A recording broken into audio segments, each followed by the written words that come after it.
વહાલા વૈષ્ણવો, સાચું કહેજો.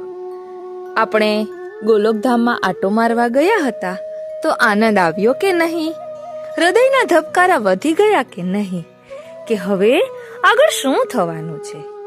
આપણે શ્રી વલ્લભ અવતારનો રસ દર્શન કરી રહ્યા છીએ. ગયા પાઠમાં શ્રી સ્વામિનીજીના મનોરથનું રસ દર્શન કર્યું અને શ્રી સ્વામિનીજીની મનોવ્યથા પણ જોઈ. હવે શ્રી નારદજી અહીં ગોલોકધામમાં પધાર્યા છે તો આપણે ફરી પાછા એક આટો ગોલોકધામમાં મારી આવીએ અને જોઈએ કે નારદજી પોતાની શું મનોવ્યથા શ્રી શ્યામ સુંદર સન્મુખ કહી રહ્યા છે અને શ્રી શ્યામ સુંદર તેનો શું જવાબ આપે છે. તો ચાલો તેનું રસ દર્શન કરીએ. વાલા વૈષ્ણવો, જય શ્રી કૃષ્ણ. હું મન આતુરી આપ સર્વે વૈષ્ણવોનું શ્રી વલ્લભ અવતારના આ અલૌકિક સત્સંગમાં હાર્દિક સ્વાગત કરું છું. આજે આપણે શ્રી વલ્લભ અવતારનું બીજું પ્રકરણ શ્રી કૃષ્ણ એવ ગતિર્મમનું રસ દર્શન કરી રહ્યા છીએ. તો ચાલો શરૂ કરીએ શ્રી વલ્લભ અવતાર શ્રી કૃષ્ણ એવ ગતિર્મમ. ચિંતા સંતાન હંતારો યત્પાદાંબુજરેણવા સ્વીયાનાં તાનિજાચાર્યાન પ્રણમામિ મુહુર્મુહુ. યદનો ગ્રહતો જંતુ સર્વદુઃખાતિગો ભવેત તમહં સર્વદા વંદે શ્રીમદ્વલ્લભનંદનમ. અજ્ઞાનતિમિરાન્ધસ્ય જ્ઞાનાંજનશલાકયા ચક્ષુરુન્મીલિतं યેન તસ્મૈ શ્રી ગુરુવે નમઃ. નમામિ હૃદયે શેષે લીલાક્ષીરાબ્ધિશાયિનમ. લક્ષ્મી સહસ્રલીલાભિ સેવ્યમાનં કલાનિધિમ. ચતુર્ભિશ્ચ ચતુર્ભિશ્ચ ચતુર્ભિશ્ચ ત્રિભિस्तथा ષડ્ભિર્વિરાજતે યોસો પંચધા હૃદયે મમ. સર્વે વૈષ્ણવોને મારા જય શ્રી કૃષ્ણ.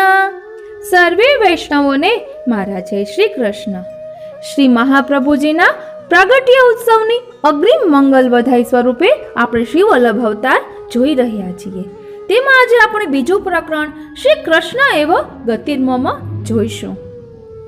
તો ચાલો આપણે શરૂ કરીએ શ્રી વલ્લભ અવતાર પ્રકરણ બીજું શ્રી કૃષ્ણ એવ ગતિર્મમ. પહેલું પ્રકરણમાં શ્રી સ્વામિનીજીનો મનોરથ હતો જે આપણે ગયા પાઠમાં જોઈ ગયા અને હવે આપણે શરૂ કરશું શ્રી કૃષ્ણ એવ ગતિર્મમ. અત્યંત ઉદાસ અને નિરાશ થઈ ગયેલા સ્વામિનીજીને તો કલ્પના પણ નહોતી કે એમના આ પહેલી નજરે ભલે માનવીય ભાસતા પરંતુ હકીકતમાં તો દિવ્ય એવા આ દોહદની પાછળ પરબ્રહ્મ પરમાત્મા શ્રી કૃષ્ણની પ્રેમપૂર્ણ પુષ્ટિવૃષ્ટિ જ કારણભૂત હતી. અને એટલે તો પ્રભુ સ્વયં આજ સવારથી જ પોતાના અંગભૂતા આહલાદીની શક્તિ સ્વરૂપા શ્રી રાધાજીના આ દોહદજન્ય ત્રિવિધ મહોત્સવમાં પૂર્ણ આનંદ ઉલ્લાસથી સક્રિય સહભાગી થવા ખૂબ લાલાયિત હતા. આ તો ખરે જ તાકડે કોણ જાણે ક્યાં યોગાનો યોગે દેવર્ષિ નારદ પ્રભુના દ્વાર ખટખટાવતા ગોલોકમાં આવી ચડ્યા અને આવીને તરત જ જાણે ધરતી પર આસમાન તૂટી પડ્યું હોય એ રીતે તેમણે ભૂલોકી સમસ્યાની એવી તો કરુણતમ ભૂમિકા બાંધી દીધી કે અંતર્યામી અવિનાશને વિવશ થઈને પોતાના આ સર્વશ્રેષ્ઠ ભક્ત મુનિના મુખેથી વહેતી દર્દભરી કહાણી સાંભળવા અનિવાર્યપણે રોકાઈ જવું પડ્યું. પ્રભુના મનમાં તો એમ કે હમણાં નારદજીની વાત પૂરી થઈ જશે અને ભગવાને મારી ફરિયાદ ખૂબ લાગણીથી ને સહાનુભૂતિથી સાંભળી છે એટલે હવે જરૂર કંઈક રસ્તો કાઢશે એવા આત્મસંતોષથી તેઓ વૈકુંઠ ભણી રવાના પણ થઈ જશે. પછી પોતે ભલે થોડા મોડા પણ સ્વામિનીના મનોરથમાં સહભાગી થવા પહોંચી જશે. પરંતુ વાત શુરા નારદજીએ પોતાની નારદીય શૈલીમાં એવી તો અદ્ભુત જમાવટ કરી કે ન પૂછો વાત.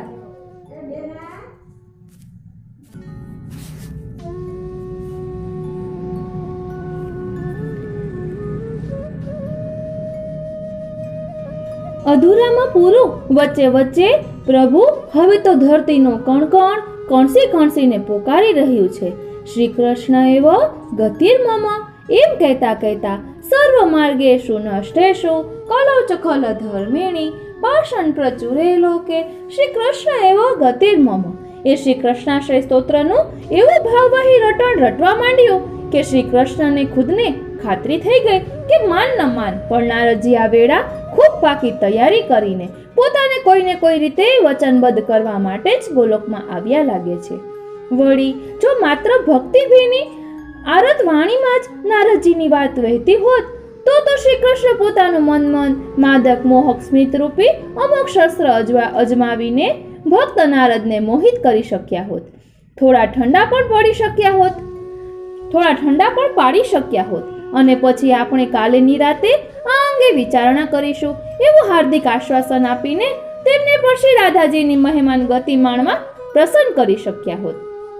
પરંતુ કળિયુગના કાળા કેરથી સર્જાયેલી ધરતીને બેહાલી ને દુર્દશાની હૃદયભેદક હકીકતો એક પછી એક રજૂ કરી રહેલા મુનિવરની વેધક નજરે જ્યારે પકડી પાડ્યું કે પ્રભુ ભલે અત્યારે પોતાની વાત ધ્યાનથી સાંભળી રહ્યા હોવાનો દેખાવ કરી રહ્યા હોય પરંતુ એમનું અંતર્યામી મન તો ક્યાંય બીજે જ પહોંચી ગયું છે. અને ત્યારે આ પર દુઃખ ભંજક ને પરોપકારી સંત મુનિ અજાણપણે ભક્ત અને ભગવાન વચ્ચેની અભેદ્ય લક્ષ્મણ રેખા ઓળંગી ગયા. એમના નિર્મળ નિખાલસ હૃદયમાંથી આક્રોશયુક્ત ઉપાલમ સરી પડ્યો. પ્રભુ અવિનય ગણાય તો ક્ષમા કરશો પણ મને આઘાત એ વાતનો થઈ રહ્યો છે કે આપ અહીં ગોલોકમાં હર્ષોલ્લાસ અને આનંદ ઉત્સવની રેલમછેલ ઉડાવી રહ્યા છો અને નીચે ધરતી પર તો ખૂના મરકી અને કત્લેઆમનો હાહાકાર મચી રહ્યો છે. જરા દયા લાવીને નીચે નજર તો નાખો કે ત્યાં પ્રભુ પ્રાપ્તિના શાસ્ત્રોક્ત ગણાતા ત્રણેય માર્ગો જ્ઞાન માર્ગ, ભક્તિ માર્ગ અને કર્મ માર્ગ કેવા નિરુપયોગી અને નિરર્થક બની ગયા છે. આપની કૃપા દ્રષ્ટિથી વંચિત થઈ ગયેલા પુષ્ટિ જીવોની જ નહીં આપના અનન્ય ભક્તો અને સંત મહંતોની પણ આપની સામે એક જ ફરિયાદ છે કે આ હળહળ કળિયુગમાં બીજા બધા દેવી દેવોએ ભલે અમારો સાથ છોડી દીધો હોય પરંતુ અમારા ગોવર્ધન ગીરધારી શ્યામ સુંદર શ્રી કૃષ્ણ અમને ભૂલી ગયા ત્યારે હવે અમારે કોના શરણે જવું? એ એક વચની અચ્યુતને ખુદને જ્યારે પોતે આપેલ કોલની વિસ્મૃતિ થઈ ગઈ હોય ત્યારે હે નારદજી તમે જ કહો કે હવે અમારે અમારું દુઃખ કોની પાસે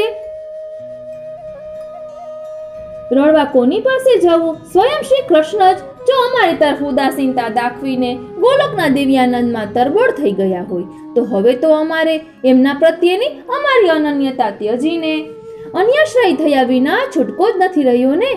અને દેવર્ષિ નારદ એમનું આ છેલ્લું વિધાન એવી લઢણથી ને લહેકાથી વધ્યા કે નહોતું હસવું તો પણ શ્રી કૃષ્ણથી હસી પડાયું. પોતાની અતિ ગંભીર અને ગહન વાતને પ્રભુ આમ હસવામાં ને મજાક મશ્કરીમાં ઉડાવી રહ્યા છે એ જોઈને નારદજી તો હાડોહાડ સમસમી ગયા. પરંતુ ભગવાન જેવા ભગવાનને પોતે કહી પણ શું શકે કે કરી પણ શું શકે છતાં રહેવાયું નહીં. એટલે હજી પણ ખડખડ હસી રહેલા ઋષિકેશ સામે એક દર્દભરી વેધક નજર નાખીને તેઓ બોલ્યા, નાથ, આપને એક ધારું હસવાનો થાક પણ નથી લાગતો? અને ત્યારે ફરી અટહાસ્ય કરીને અચ્યુતે કહ્યું, લાગે છે થાક તો હસવાનો, થાક તો અવશ્ય લાગે છે જ્યારે સામે કોઈ રિસાઈને ખીજાઈને કટાણું મોઢું કરીને જ બેઠું હોય અને એને વધુ છંછેડવા મારે એકલા હસવું પડતું હોય ત્યારે એક વિચિત્ર પ્રકારનો થાક લાગે છે. પરંતુ મુનિવર, મને એ નથી સમજાતું કે હું અત્યારે જે હેતુથી હસું છું એનો થાક તમારા મોઢા પર શાનો વર્તાય છે. તમે તમારે કહી જાવ ને, તમારે જે કંઈ કડવામાં કડવું ને તીખામાં તીખું કહેવું હોય તે કહી દો. તમને સાંભળવા માટે તો હું અહીં કેટલી તન્મયતાથી ને નિરાશથી તમારી સામે બેઠો છું. કહીને ફરી એકવાર મધુસૂદન એમના મોજીલા સ્વભાવ મુજબ હસવા લાગ્યા. અને ત્યારે વાત જો આડેપાટે ચડી જશે તો પોતે જે હેતુથી અહીં સુધી આવ્યા છે તે હેતુ મૂળમાંથી માર્યો જશે એવી દહેશતથી નારદજી ગમ ખાઈ ગયા અને ઉપાડેલી વાતનો દોર પુનઃ સાંધી લેતા કહેવા લાગ્યા,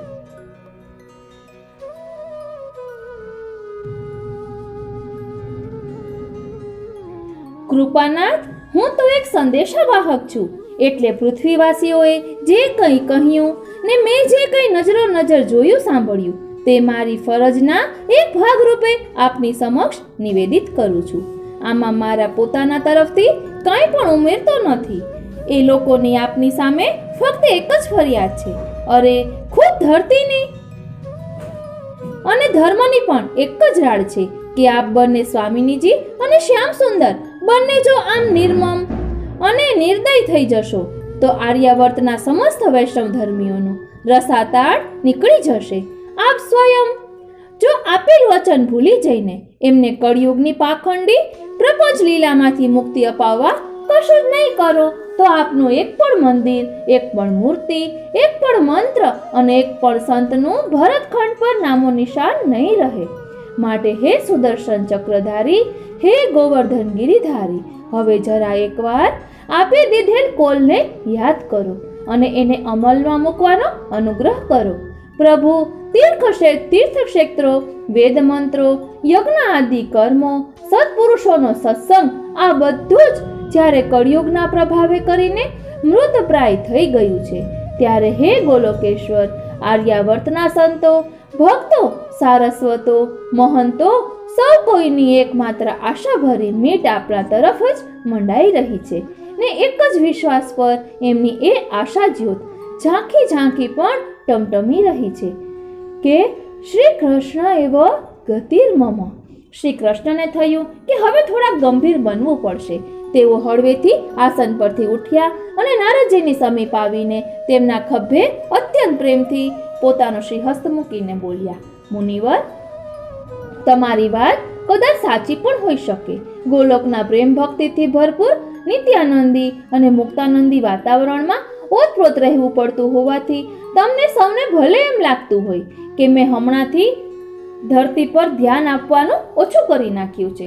પરંતુ તમે લોકોએ એવું કેમ માની લીધું કે શ્રી કૃષ્ણ અવતારમાં મેં ભારત ભૂમિ પર જેને જે કોઈ પ્રકારના વચનો કે અભય વચનો આપેલા છે તેનું પાલન મારે ક્યાં, ક્યારે અને કેવી રીતે કરવાનું છે એનું પણ મને સાવ વિસ્મરણ થઈ ગયું છે.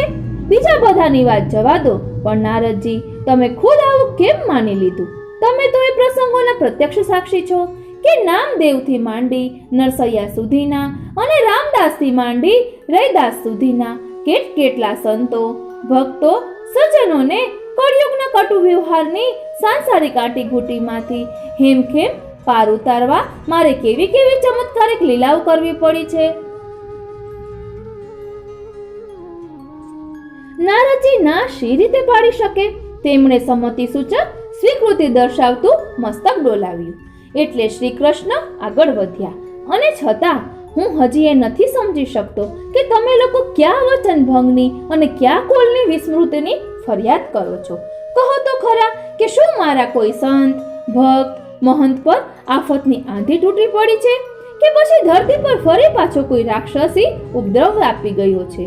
યા તો શિવ બ્રહ્માદિ કોઈ દેવનું વરદાન પામેલા કોઈ નરાધમે અન્યાય ને અધર્મનો હાહાકાર મચાવી દીધો છે. થયું છે શું કે તમે મને મારા આપેલ કોઈ વચનની યાદ અપાવવા અહીં સુધી દોડી આવ્યા છો? વાતમાં મોણ નાખ્યા વિના જો તમે સીધે સીધું નહીં કહો કે આર્યાવર્ત પર કોના કારણે કયા પ્રકારની આધિવ્યાધિ ઉપાધિ આવી પડી છે, તો મને અહીં ગોલોકમાં બેઠા બેઠા ખબર કેવી રીતે પડે કે ત્રિભુવનમાં શું ચાલી રહ્યું છે? એટલા માટે તો તમારા જેવા સર્વત્ર વિહારી ખબરપત્રીઓને અમારે ફરતા રાખવા પડ્યા છે, કહીને અંતર્યામી પરમાત્માએ એવો માર્મિક કટાક્ષ કર્યો કે નારદજી ખસિયાણા પડી ગયા અને નીચું જોઈ ગયા. દેવર્ષિ નારદને ઉતારી પાડવાનો કે તેમને એમની હેસિયતનું ભાન કરાવી દેવાનો પ્રભુનો જરાય આશય ન હતો. ઉપરથી આવા પરોપકારી અને જનહિત ચિંતક મુનિવરની કર્તવ્યનિષ્ઠ સેવાપરાયણતાની પ્રભુ મનમાં ભારોભાર કદર કરતા હતા. તેથી રખેને નારદજીને ખોટું લાગે અને વાત અધૂરી મૂકીને તેઓ નિરાશવદ અને વૈકુંઠ ભેગા થઈ જાય એવું વિચારીને ભક્ત વત્સલ ભગવાને એકદમ ચાલુ વાર્તાલાપનું વિષયાંતર કરી નાખ્યું. આજની મહારંગોત્સવ લીલામાં ભાગ લેવા પોતે ધારણ કરેલ પ્રાસંગિક પહેરવેશ પ્રત્યે નારદજીનું ધ્યાન આકર્ષિત કરવા તેમણે કહ્યું, ચાલો જવા દો એ બધી વાત, આપણે પછી એની ચર્ચા આપણે પછી કરીશું. પણ અત્યારે તમે મારી સામે જુઓ અને કહો કે હું અત્યારે કેવો લાગુ છું? બની ગયો છું ને બરાબર ગોકુળનો ગોવાળિયો. આજે તો મારે તમને પણ ગોલોકની રંગલીલા અને રાસલીલા નિહાળવા લઈ જવાના છે, માટે ચાલો હવે જરાય પણ સમય બગાડ્યા વિના તમે હસ્તમુખ પ્રક્ષાલન કરીને તૈયાર થઈ જાઓ. આપણે થોડી ચર્ચા રસ્તામાં જતા કરીશું અને બાકીની ત્યાંથી આવ્યા બાદ હવે તમે અહીં સુધી જ્યારે આવી જ ગયા છો ત્યારે નારદજી રોકાઈ જજો 2-4 દિવસ. નિરાતે વિચાર વિમર્શ કરીને કોઈ યોગ્ય સમાધાન શોધી કાઢીશું. પરંતુ અત્યારે તો તમે સ્વામિનીની મહેમાન ગતિ માણવા મારી સાથે પધારો. જાઓ, ઝટ તૈયાર થઈ જાઓ. ત્યાં સુધીમાં હું આવ્યો કહીને પ્રભુ ગોલોકેશ્વર નિજ મંદિરના ભીતરી કક્ષમાં ચાલ્યા ગયા અને નારદજીને કિમ કર્તવ્ય મૂઢ બનાવીને ભારે દ્વિધામાં મૂકતા ગયા. નારાયણ નારાયણ, હે નાથ, આપની પાસેથી આવા વ્યવહારની અને આવી ઉપેક્ષાની મેં અપેક્ષા નહોતી રાખી. આપ તો સાવ બદલાઈ ગયા છો. નારાયણ નારાયણ એવું મનમાં ગણગણીને દેવર્ષિ નારદે એક ઊંડો નિશ્વાસ નાખ્યો. એક બાજુ કોઈના મરણનું માતમ મનાવાતું હોય ને બીજી બાજુ કોઈના મનોરથનું મહાત્મ્ય ઉજવાતું હોય ત્યારે આ બંને પ્રસંગો સાથે સંકળાયેલી વ્યક્તિ ક્યાં જવું ને ક્યાં ન જવું એવા ધર્મ સંકટમાં મુકાઈ જતા જેવી મૂંઝવણ અનુભવે એવી અકળામણ નારદજી અત્યારે અનુભવી રહ્યા.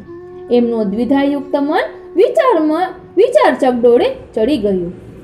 પાંડુ પુત્ર અર્જુનના પૌત્ર અને દ્વારકાધીશ શ્રી કૃષ્ણના ભાણેજ અભિમન્યુના પુત્ર રાજા પરીક્ષિતે દયાભાવથી પ્રેરાઈને કેટલી મોટી ભૂલ કરી નાખી.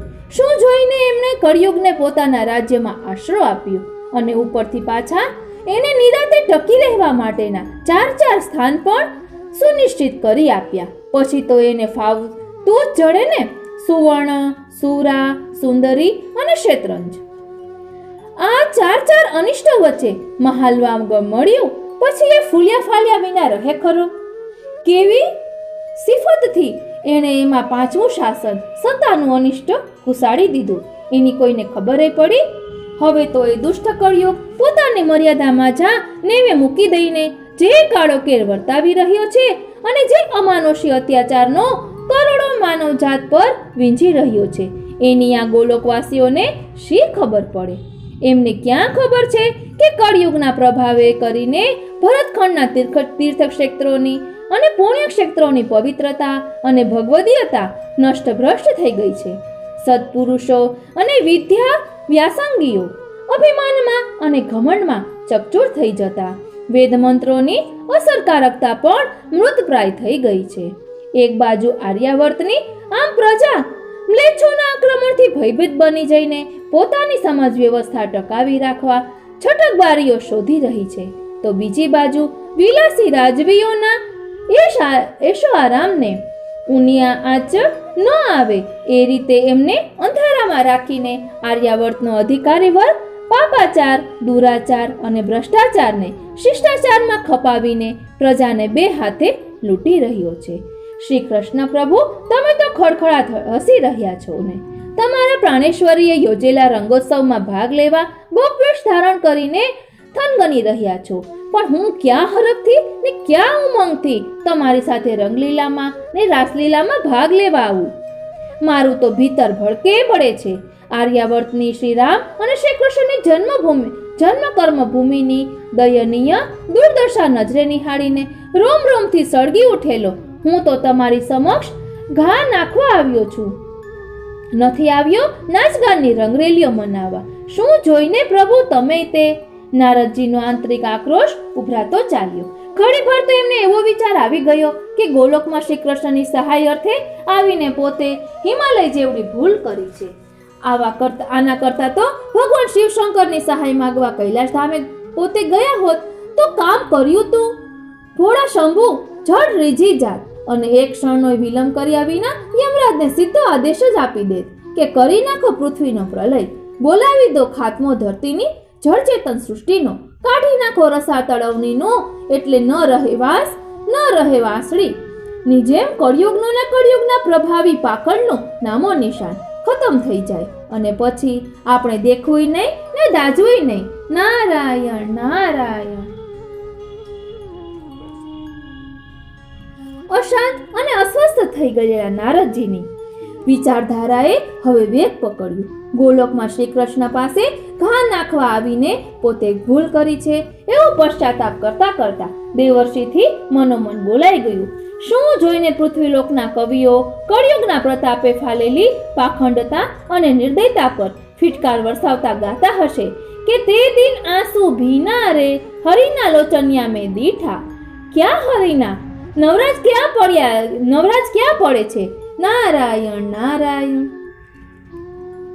ફરી એકવાર, તે દિન આંસુ ભીના રે હરિના લોચનિયા મેં દીઠા. ક્યાં હરિના? આ ગોલોકેશ્વર હરિના? અરે રે, આ હરિના લોચનિયા તો રંગોત્સવ અને રાસોત્સવ નિહાળવામાંથી નવરાજ ક્યાં પડે છે? નારાયણ નારાયણ. દેવર્ષિ નારદ આસન પરથી ઊભા થઈ ગયા અને નિજ મંદિરના દીવાનખાનામાં આમથી તે માટા મારવા લાગ્યા.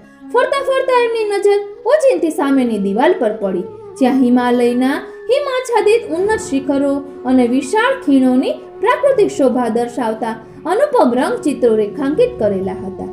એ જોતા જ મુનિવરને એકાએક યાદ આવ્યું કે અહીં આવતા પૂર્વે પોતે ત્યાં જ હિમાલયના બદ્રીનારાયણ ધામે મહર્ષિ વેદવ્યાસને મળવા ગયા હતા. વ્યાસાશ્રમની એ મુલાકાતને અંતે શ્રીમદ ભાગવતના રચયિતા આ મહામુનિએ પોતાની હૈયા વરાળ અને અંતર્વ્યથા ઠાલવતા કેવો પુણ્ય પ્રકોપ પ્રકટ કર્યો હતો. પોતાને વિદાય આપતી વેળા આ કૃષ્ણ દ્વૈપાયને ભગવાન શ્રી કૃષ્ણ પણ પાઠવેલો સંદેશો કેટલો વ્યથાપૂર્ણ અને મર્મસ્પર્શી હતો. એમણે કહેલું, હે નારદજી, શું તમે પણ ભૂલી ગયા કે સારસ્વત કલ્પને અંતે દ્વારિકાધીશ શ્રી કૃષ્ણે મારીને તમારી હાજરીમાં દ્વારકા મધ્યે જે છેલ્લી ધર્મસભા યોજી તેમાં મેં સમસ્ત આર્યાવર્તમાંથી પધારેલા ધર્માચાર્યો, સારસ્વતો અને ઋષિમુનિઓને શું કહ્યું હતું? શ્રીમદ ભાગવતની રચના પાછળનો મારો ઉદ્દેશ તમામ વેદોના સારરૂપ આ મહાન ગ્રંથનું મહાત્મ્ય અને એનો ગુઢાર્થ સ્પષ્ટ કર્યા બાદ શ્રી કૃષ્ણની સંમતિથી મેં એ લોકોને ખૂબ ભારપૂર્વક અને સમજપૂર્વક જે જવાબદારી સોંપી હતી કે તમને તો યાદ છે ને, મેં એક આર્ય દ્રષ્ટાની હેસિયતથી એ લોકોને નહોતું કહ્યું કે આવી રહેલા ખતરનાક કળીકાળમાં પૃથ્વી પર જ્યારે માયાવાદનો પ્રચાર અને પ્રભાવ વધશે, કળિયુગના પ્રતાપે કરીને શુદ્ધ બ્રહ્મવાદ લુપ્ત થશે અને અધર્મ તથા અનીતિ માઝા મૂકી દેશે, ત્યારે આ મહાધર્મ ગ્રંથ શ્રીમદ ભાગવતના સહારે ભક્તિ માર્ગનું સંસ્થાપન કરવાનું અને શુદ્ધાદ્વૈત બ્રહ્મવાદનું લોકોને દર્શન કરાવવાનું ભગીરથ કાર્ય આપ સૌએ કરવાનું છે કહ્યું હતું ને. પરંતુ નારદજી, મને કહેતા અત્યંત દુઃખ થાય છે કે ભરતખંડના એ આચાર્યો, સંતો, ઋષિઓ, સારસ્વતો એ સૌ મને અને શ્રી કૃષ્ણ જે અભિપ્રેત હતો તે ભાગવત ગુઢાર્થ પ્રકટ કરવામાં સરિયામ નિષ્ફળ ગયા છે. પરંતુ એમ થવા પાછળ હવે મને એમને એકલાને જ દોષી ઠેરવવાનું મન થતું નથી. એ બધા ભલે દૈવી જીવો હતા, છતાં આખરે તો માનવ દેહધારી જ હતા, એટલે કળિયુગની મોહમાયાની જાળમાં લપેટાઈ ગયા.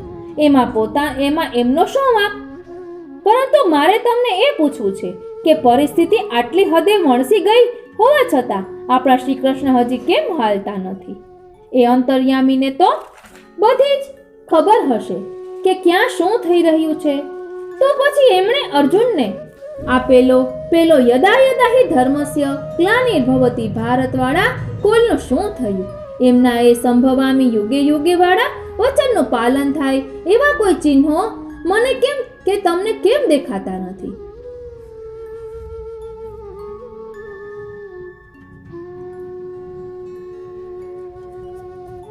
દેવર્ષિ, તમે અહીંથી સીધા ગોલોકમાં જઈ રહ્યા છો તો મારા વતી શ્રી કૃષ્ણને આટલું જરૂર પૂછજો કે એમની જ પ્રેરણાથી ને અનુગ્રહથી મેં શ્રીમદ ભાગવતની જે રચના કરી તે શું સાવ અર્થહીન નીવડશે? એની રચના પાછળનો મારો અથાગ પરિશ્રમ શું વ્યર્થ જશે? અને વળી એમ પણ પૂછજો કે ભૂલોકના દેવી જીવોને જેમ કળિયુગના કલુષિત વાતાવરણનો રંગ લાગ્યો ને એ લોકો સ્વધર્મ વિસરી ગયા, એમ હે પ્રભુ આપને પણ શું ગોલોકના દિવ્યાનંદી વાતાવરણનો રંગ લાગી ગયો છે કે આપને હવે અવતાર લેવાનું મન જ નથી થતું? આટલું અવશ્ય પૂછજો. આવજો કહીને ખૂબ વ્યથાગ્રસ્ત હૃદયે મુનિ વેદવ્યાસ ગુફાની અંદર ચાલ્યા ગયા હતા. નારદજીને આ બધું યાદ આવી જતા તેમણે દિવાલ પરના રંગચિત્રો ભણીથી દ્રષ્ટિ ખસેડી લીધી અને એક ઊનો નિશ્વાસ નાખીને નારાયણ નારાયણ વધતા તેઓ પુનઃ આસનસ્થ થઈ ગયા. ત્યાં તો અંદરથી દિવ્ય વસ્ત્રાભૂષણધારી ગોલોકેશ્વર શ્રી કૃષ્ણ હસતા હસતા બહાર પધાર્યા અને એમનો અલૌકિક શ્રૃંગાર જોઈને દેવર્ષિ નારદજીની દ્રષ્ટિ તો વિસ્ફારિત જ થઈ ગઈ. આહા, શ્રી હરિ કેવળ ઠાઠમાઠથી રંગોત્સવ માણવા સુસજ્જ થયા છે. આપે શ્રી અંગે પીતાંબર ધારણ કર્યું છે, શ્રી કંઠમાં પીળા પુષ્પોની વનમાલા અંગીકાર કરી છે, શ્રી કર્ણમાં પીત કર્ણના પુષ્પો પરોવ્યા છે અને તેના સાથે સાથે બાલ સૂર્ય સમાન કાંતિવાળા રત્નજડિત કુંડળોથી આપના શ્રી કર્ણ કેવા શોભી રહ્યા છે. આપના ભાલ પ્રદેશમાં વિશાળ ભૃગમધનું ઉર્ધ્વ તિલક શોભે છે અને શ્રી મસ્તક પર શ્વેત મયુર પીછની કલગી શોભે છે. સફેદ મોતીના આછા શ્રૃંગારથી ઓપતા આપના સુંદર વલયાકાર દ્વિભુજ સમગ્ર શ્રીઅંગના સૌષ્ઠવયુક્ત લાવણ્યમાં અનેરી વૃદ્ધિ કરી રહ્યા છે. આપના દર્પણ સમાન કપોળ પરના પ્રસ્વેદ કણ ધવલ મુક્તાફળ સમાન ઝળહળે છે. આપના નયન કમળ અનુરાગયુક્ત અને ચંચળ છે. આપના શ્રી વિગ્રહનો વાણ નવલ જલધર મેઘ સમાન દેદીપ્યમાન છે. આનંદ કંદર્પ લાવણ્યથી વિલસતું આપનું મુખારવિંદ કોટિચંદ્રની કાંતિને પણ ઝાંખી પાડી દે એવું ઝગમગે છે.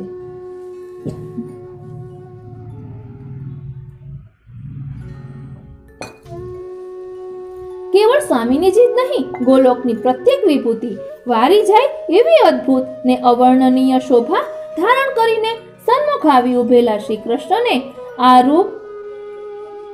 રૂપે અને આ સ્વરૂપે જો કોઈ બીજા પ્રસંગે નારદજીએ નિરખ્યા હોત તો તેઓ ખુદ પણ નારાયણ નારાયણ કહેતા આપના શ્રી ચરણોમાં આળોટી પડ્યા હોત. પરંતુ આજે તો બળતામાં ઘી હોમાય એ રીતે નારદજીનો પુણ્ય પ્રકોપ પ્રભુની શ્રૃંગાર લીલા નિહાળીને વધુ પ્રદીપ્ત બન્યો.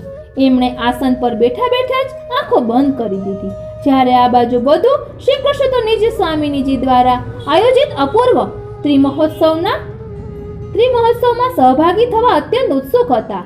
એટલે જેવા દીવાનખાનામાં આવ્યા તેવા તરત જ ચાલો દેવર્ષિ તૈયાર થઈ ગયા છો ને વધીને બહાર નીકળવાના દ્વાર ભણી આગળ પણ વધ્યા. પરંતુ સામેથી મુનિવરનો કોઈ પ્રતિભાવ ન સાંપડ્યો. એટલે પ્રભુએ પાછળ નજર નાખી તો આપે શું જોયું? બંધ આંખે લગભગ ધ્યાનસ્થ અવસ્થામાં આસનસ્થ થયેલા નારદજીની મુખ મુદ્રા ધીર ગંભીર અને નિશ્ચેતન હતી.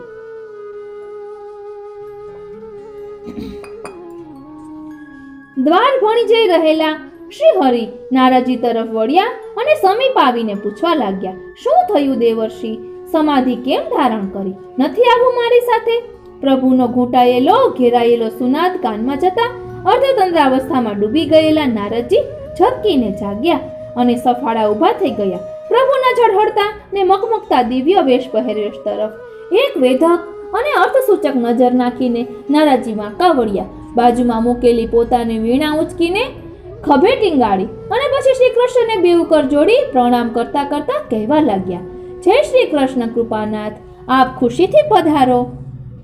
ત્યાં સૌ આપની આતુરતાથી રાહ જોઈ રહ્યા હશે. મારે લીધે આપને ઘણું મોડું થયું છે તે પણ હું જાણું છું અને તેથી હવે આપના કિંમતી સમયની એક ક્ષણ પણ હું બગાડવા માંગતો નથી. વળી અત્યારે આપ જે મંગલ કાર્યક્રમમાં ભાગ લેવા જઈ રહ્યા છો તેમાં મારી હાજરી આપને કે કોઈને શોભાસ્પદ નહીં લાગે, તેથી મને માફ કરો. પ્રભુ, આપ મારા તરફથી નિશ્ચિંત થઈને ત્યાં પધારો અને પાછા ફરવાની જરાય ઉતાવળ ન કરશો, કેમ કે હું તો હવે આ ચાલ્યો શ્રી કૈલાશ ધામે ભગવાન પશુપતિનાથના દર્શન અર્થે, જ્યાં ખરેખર મારે પહેલા જવું જોઈતું હતું, પણ મારા ભાગ્યમાં ગોલોકનો ફેરો નિષ્ફળ જવા લખાયેલો હશે, એટલે હું વગર વિચારીએ સીધો અહીં દોડી આવ્યો. પ્રભુ, કંઈ નહીં, હવે જે થવાનું હશે તે થશે. આપને શું, આપ ધરતીની ચિંતા છોડીને ગોલોકી પુણ્યાત્માઓને રસાનંદ અને રાસાનંદના મહાસાગરમાં તરબોળ કરીએ જાઓ. લો, આવજો.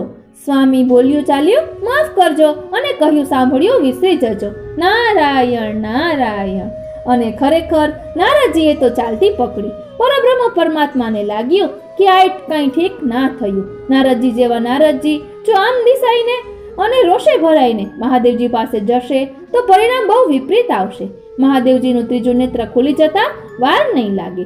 જો ભોળા શંભુએ ઉતાવળે કોઈ નિર્ણય કરી નાખ્યો અને કઈ નવા જૂની થઈ ગઈ તો ઉલમાંથી ચૂલમાં પડવા જેવું થઈ જશે.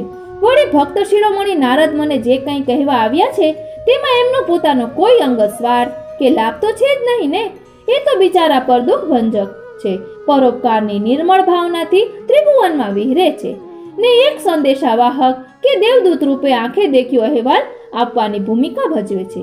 આજે અતિથિ બનીને મારે દ્વારે લોકહિતની લાગણીથી કંઈક ઉભરો ઠાલવવા આવ્યા હોય તો મારે એમને શ્રવણ સંતોષ તો આપવો જ જોઈએ ને.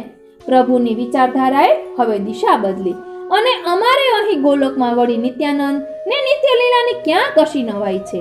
એવું બધું તો અહીં સતત ચાલ્યા જ કરે છે ને ચાલશે.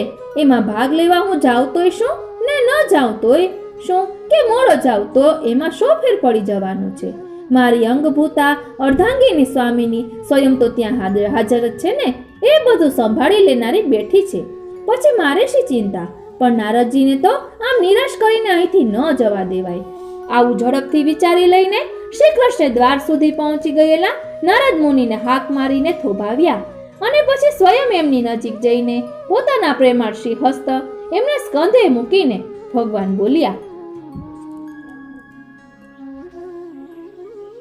પાછા આવો દેવર્ષિ, બેસો. હું તો તમારી કસોટી કરતો હતો. મારી અગ્નિ પરીક્ષામાં તમે સફળ થયા તેનો મને આનંદ છે. હવે મારે ક્યાંય જવું નથી. આ બેઠો તમારી પાસે. કહો તમારે જે કહેવું હોય તે અને સંભળાવો તમારે જે સંભળાવવું હોય તે, ખૂબ નિરાતે અને વિના સંકોચે. મારે કોઈ ઉતાવળ નથી. ઉપરથી આ તો મારી ફરજ છે કે મારે તમને સાંભળવા જ જોઈએ. જેમ કોઈ રાજાને પોતાના ગુપ્તચરની બાતમી સાંભળવા જેટલી પણ ફુરસદ ન હોય તો રાજ્યમાં ચારે બાજુ શું ચાલી રહ્યું છે તેની માહિતીથી વંચિત રહી જતા એનું સિંહાસન ભયમાં મુકાઈ જાય. તેમ તમારા જેવા ખડે પગે સ્વેર વિહાર કરતા વૈકુંઠી સંદેશાવાહકની હું અવગણના કરું તો મને અહીં ગોલોકમાં બેઠા ખબર શી પડે કે 14 ભુવનમાં શું શું ચાલી રહ્યું છે. અને તો કદાચ મારું ગોલોકાસન પણ જોખમમાં જ મુકાઈ જાય ને. અંતર્યામી અવિનાશનું આ કટાક્ષ બાણ નારદજીને હૃદય સોસરું ઉતરી ગયું. એમને શીઘ્ર ભાન થઈ ગયું કે ત્રિલોકના ધણી, જગન નિયંતા, ઘટઘટના વાસી, અંતર્યામી પરબ્રહ્મ પરમાત્મા સમક્ષ પોતે અકારણ રોષ કર્યું અને નાહકના ઉશ્કેરાઈ ગયા. પસ્તાયેલા નારદજીએ ગદગદ કંઠે પૂર્ણ પુરુષોત્તમ શ્રી કૃષ્ણની ક્ષમા માગી અને પ્રભુએ હસીને આજ્ઞા કરતા તેઓ પુનઃ આસનસ્થ થયા.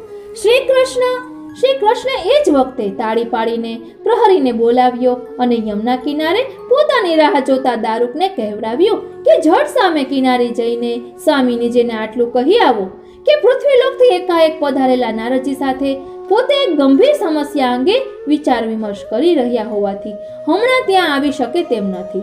એમની રાહ ન જોતા સ્વામીની એમનો નિયત કાર્યક્રમ સમયસર શરૂ કરાવી દે. પછી ઉમેર્યું કે એટલું કહેજે કે જો શક્ય હશે તો પોતે મોડેથી નારદજીને સાથે લઈને તેમની મહેમાન ગતિ માણવા અવશ્ય પધારશે. સંદેશો લઈને પ્રહરી ગયો એટલે નારદજીને હૈયે હાશ થઈ. એમને થયું કે ભલે ભગવાને પોતાની કસોટી કરવા આ બધો વેશ પહેરવેશ ધારણ કર્યો હોય કે પછી કોઈ અગમ્ય કારણસર આવી લીલા યોજી હોય, પરંતુ અંતે તો પ્રભુ આટલા પીગળ્યા એ જ પૃથ્વીવાસીઓનું સૌથી મોટું સદભાગ્ય ગણાય. શ્રી મસ્તક પરથી મોર મુગુટ ઉતારીને બાજુ પર મૂકી પોતાની સામે હિંડોળા ખાટ પર તકીએ અડેલીને નિરાતે બિરાજમાન થયેલા મુરલી મનોહર મોહન વનમાળીને નિરખીને નારદજીનો રોષ અને રીસ તો ક્યાંય ગાયબ થઈ ગયા. પ્રસન્નચિત અને સંતુષ્ટ થયેલા મુનિવરે પછી ધીરે ધીરે પોતાની લાક્ષણિક નારદવાણીમાં કળિયુગના કારસ્તાનોથી ધરતીની કેવી દુર્દશા થઈ છે તેનું હૃદયભેદક અને રોમાંચક વર્ણન કરવા માંડ્યું. જ્ઞાન, કર્મ અને ભક્તિના સર્વ માર્ગો નષ્ટ થયા છે. લોકો પાખંડી બની ગયા છે. ચારે બાજુ અધર્મ, અનીતિ, અસત્ય અને અનાચાર પ્રસરી ગયા છે. એની સદ્રષ્ટાંત વિગતો આપતા આપતા તેમણે સજ્જનો અને દૈવી જીવો કેવી દયનીય દશામાં મુકાઈ ગયા છે તેની માહિતી આપીને વારંવાર કહેવા માંડ્યું કે હે શ્રી કૃષ્ણ, સર્વ પ્રકારના સામર્થ્યવાળા, સર્વ બાબતમાં સર્વ મનોરથ પૂર્ણ કરવાવાળા અને શરણે આવેલા જીવોનો ઉદ્ધાર કરવાવાળા આપ જ હવે તો ધરતીના જીવોનો એકમાત્ર આધાર છો અને તેથી જ આપનો આશ્રય માગતો હર કોઈ પુષ્ટિજીવ રડી રડીને પોકારી રહ્યો છે. શ્રી કૃષ્ણ એવ ગતિર્મમ. અને આમ દેવર્ષિ નારદે પોતાને જે કહેવાનું હતું તે બધું વિગતવાર પ્રભુને કહી સંભળાવ્યું અને છેલ્લે જાણે સૌ ધરતીવાસી દેવી જીવો વતી પોતે જ પ્રભુ શ્રી કૃષ્ણની શરણાગતિ વાંચતા હોય એ રીતે બે હાથ જોડીને અને મસ્તક નમાવીને પરમાત્મા શ્રી કૃષ્ણને પ્રણામ કર્યા. ત્યારે એમના આ સચોટ છતાં વિનમ્ર શ્રી કૃષ્ણાશ્રયી આત્મનિવેદનથી અને ખાસ કરીને તો કૃષ્ણ એવ ગતિર્મમ કહેવાને બદલે શ્રી કૃષ્ણ એવ ગતિર્મમ એમ કહેવાનું સાર્થ સૌજન્ય દાખવવા બદલ પ્રભુ નારદજી પર અત્યંત પ્રસન્ન થયા અને કહેવા લાગ્યા, ધન્ય છો તમે નારદજી. પૃથ્વીવાસી દેવી જીવોની વતીથી તમે કરેલું આ નમ્ર નિવેદન અત્યંત હૃદયસ્પર્શી અને તાદ્રશ હોવાથી હું તમારો પરમાર્થી મનોભાવ પામી ગયો છું. સવિશેષ આનંદ મને એ વાતનો થઈ રહ્યો છે કે ધરતીવાસી દૈવી જીવો તો દૈવી રહસ્યથી અજ્ઞાત હોવાને કારણે કદાચ કૃષ્ણ એવા ગતિર્મમ કહીને મારી એકલાની શરણાગતિ વાંચતા હશે, પરંતુ તમે શ્રી કૃષ્ણની અર્થાત શ્રી યાને સ્વામીની સહિત મારી શરણાગતિ માગીને મારા માથેથી બહુ મોટો ભાર હળવો કરી નાખ્યો છે. કારણ કે એ લોકો જે પ્રકારની પુષ્ટિ વાંચી રહ્યા છે, કૃપા યાચી રહ્યા છે અને ઉદ્ધારની અભિલાષા રાખી રહ્યા છે તે તો સ્વામીજીના સહયોગ વિના, એમની સંમતિ અનુમતિ વિના એકલા મારાથી પ્રદાન થઈ શકે એમ છે જ નહીં.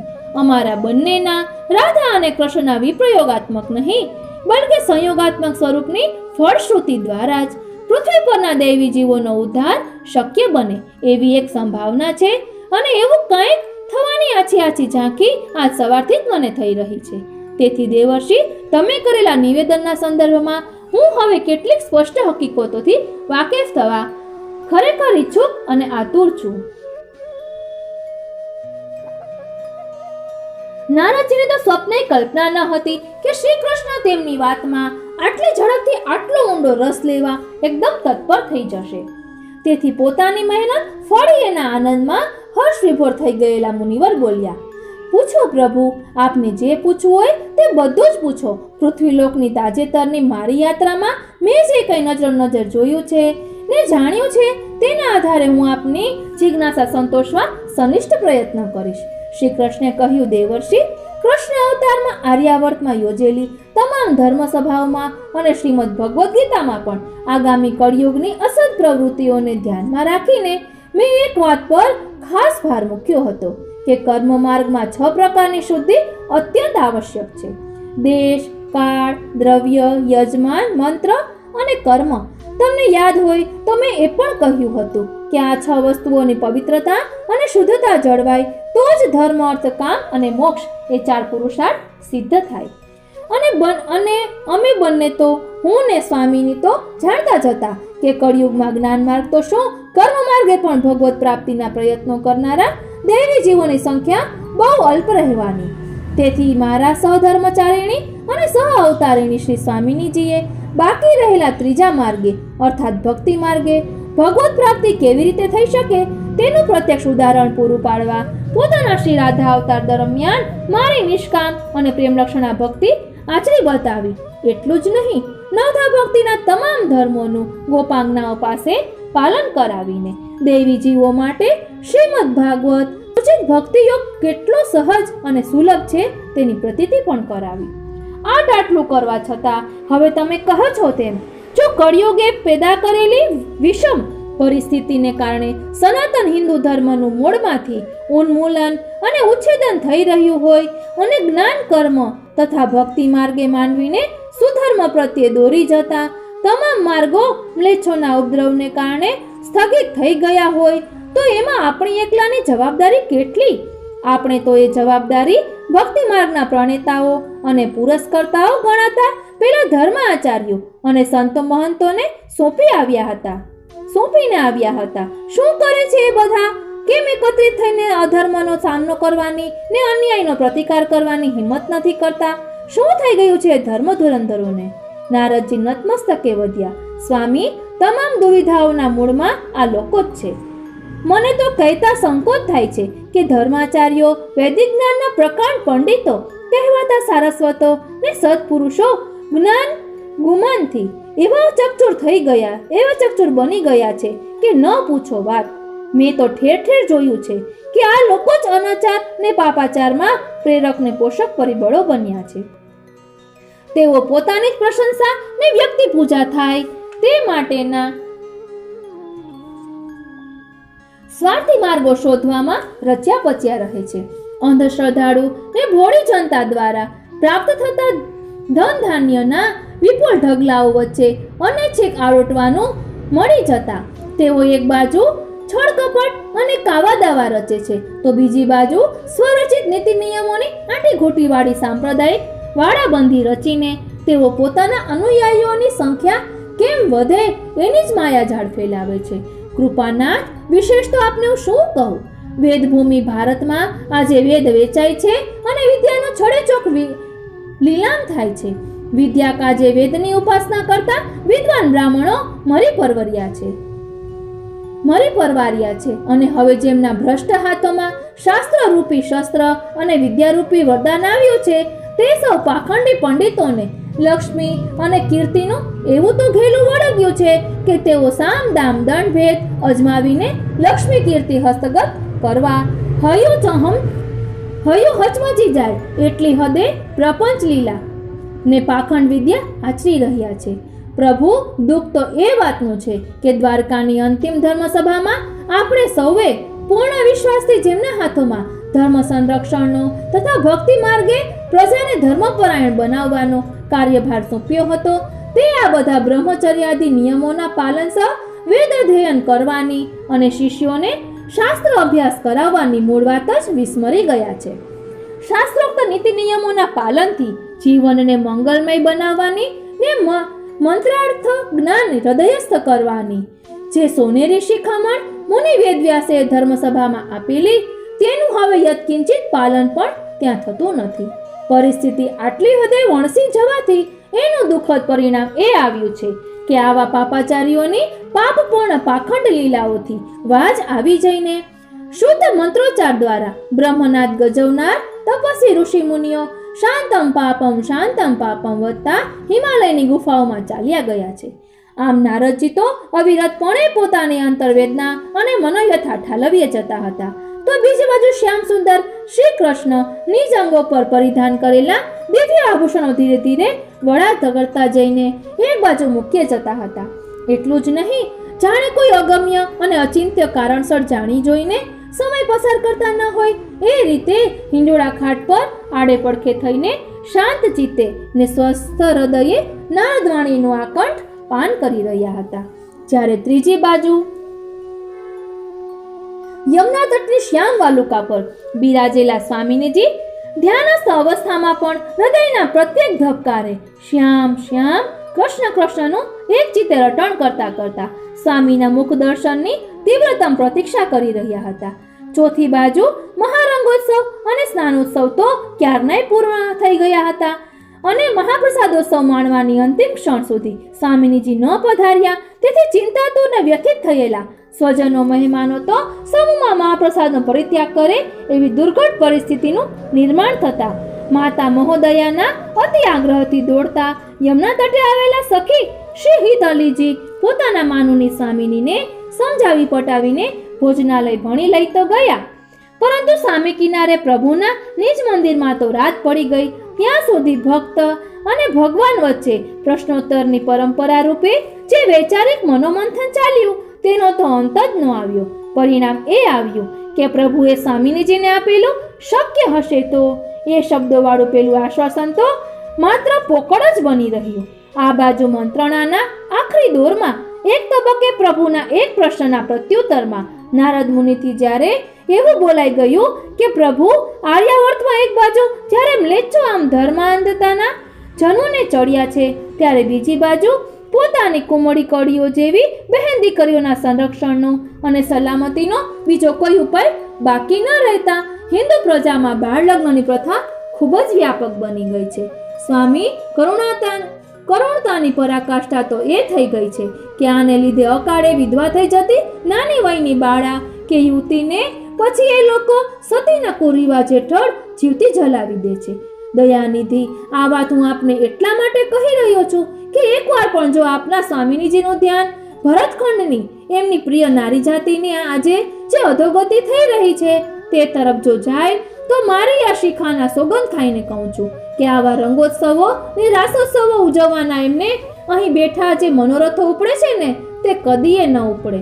અને જ્યાં નારદજીએ સ્વામિનીજીના રંગોત્સવ ને રાસોત્સવનો ઉલ્લેખ કર્યો કે તરત જ શ્રી કૃષ્ણને એકાએક સ્વામિનીજીએ દારૂક સાથે કહેવડાવેલું તે યાદ આવ્યું.